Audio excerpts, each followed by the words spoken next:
అంటే ఈ కాంటెక్స్ట్ ఏమిటంటే ఒకసారి ఎక్స్‌ప్లెయిన్ చేస్తాను చూడండి.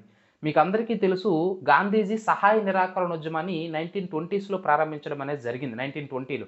ఎందుకోసం? బ్రిటిష్ వాడికే మనం సహాయం చేస్తున్నాం. వాడి వస్తువులు కొనడం ద్వారా, వాడికి పన్నులు కట్టడం ద్వారా మనమే వాడికి ఆర్థికంగా సహాయం చేస్తున్నాం కాబట్టి వాడిక్కడ మనుగడ సాగిస్తున్నాడు. సో, కాబట్టి మనం చేసే సహాయాన్ని అంటే మనం చెల్లించే పనులు, మనం చెల్లించేటటువంటి పన్నులు, వాడి వాడి యొక్క కొలువుల్లో మనం ఉద్యోగాలు చేయడం, వాడి వస్తువులు మనం కొనడం. అంటే వాడికి సహాయాన్ని మనం మానేస్తే ఆబ్వియస్‌లీ వాడే మన దేశాన్ని విడిచిపెట్టి పోతాడు. సో, కాబట్టి సహాయాన్ని నిరాకరించండి. నాన్ కోఆపరేషన్ మూవ్‌మెంట్ అని చెప్పేసి చెప్తా ఉంటాం. సో, ఆ నాన్ కోఆపరేషన్ మూవ్‌మెంట్‌ని 1920లో ప్రారంభిస్తే అందులో భాగంగా గుంటూరు జిల్లా పల్నాడులో పుల్లరి పన్ను వేయడం అనేది జరుగుతుందండి. పుల్లరి అంటే ఏమిటంటే స్థానికంగా ప్రజలు అడవుల్లో దొరికేటటువంటి గడ్డిని మేపడం కోసము పశువులను తీసుకెళ్తే, ఆ పశువులు తినేటటువంటి గడ్డి పైన కూడా బ్రిటిష్ వాడు పన్నేసేవాడు. సరే ఎంతో కొంత పన్నేసావు కడతన్నారు. కానీ ఆ పన్నును కూడా పెంచాడు. రెండింతలు కాదు, మూడింతలు కాదు చాలా ఎక్కువగా పెంచాడు. అంటే మేము మేపుకునేటటువంటి పశువుల పైన కూడా నువ్వు పన్నేసావు. అది కింద మీద పడే పన్ను కొడుతుంటే ఆ పన్నును కూడా పెంచుతున్నావు అని చెప్పేసి ఆ పల్నాడులో పుల్లరి పన్నుకి వ్యతిరేకంగా చేసినటువంటి సత్యాగ్రహమే పల్నాడు పుల్లరి సత్యాగ్రహము అని చెప్పేసి చెప్తా ఉంటారు. ఇది ఒక ఉద్యమం బ్రిటిష్ వాడికి. అంటే మేము నీకు పుల్లరి పన్ను కట్టము. పుల్లరి పన్ను కట్టకుండానే మా యొక్క జంతువుల్ని అంటే మా యొక్క ఆవుల్ని, గేదెల్ని తీసుకెళ్ళి మేము మా అడవుల్లో మేపుకుంటామని చెప్పేసి బ్రిటిష్ వారికి వ్యతిరేకంగా ఈ ఉద్యమం చేయడం అనేది జరుగుతుంది.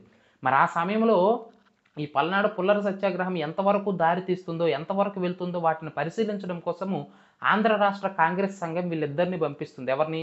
ఉన్నవ లక్ష్మీనారాయణని మరియు వేదాంతం నరసింహాచారిని పంపిస్తే అక్కడ ఆ గుంటూరు జిల్లా పల్నాడులో ఉన్నటువంటి స్థానిక ప్రజలందరూ ఏం చేస్తారంటే వీళ్ళు మా నాయకులు, మా ఉద్యమాన్ని చూడడానికి వచ్చారని చెప్పేసి వాళ్ళందరూ కూడా వాళ్ళని పల్లకీ పైన తీసుకెళ్ళి ఊరేగింపుగా తీసుకెళ్తున్నారనమాట. అప్పట్లో గుంటూరు జిల్లా కలెక్టరు కల్నల్ సీల్డ్ అని చెప్పేసి చెప్తా ఉంటాం. సీల్డ్ అనే కలెక్టర్ ఉన్నారు.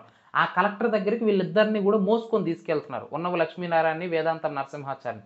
సో, దీంతో బ్రిటిష్ వాడికి ఆబ్వియస్‌లీ కాలుతది. ఎంతైనా సరే వాళ్ళు మనకి నాయకులు. బ్రిటిష్ వాళ్ళకి కాదు కదా!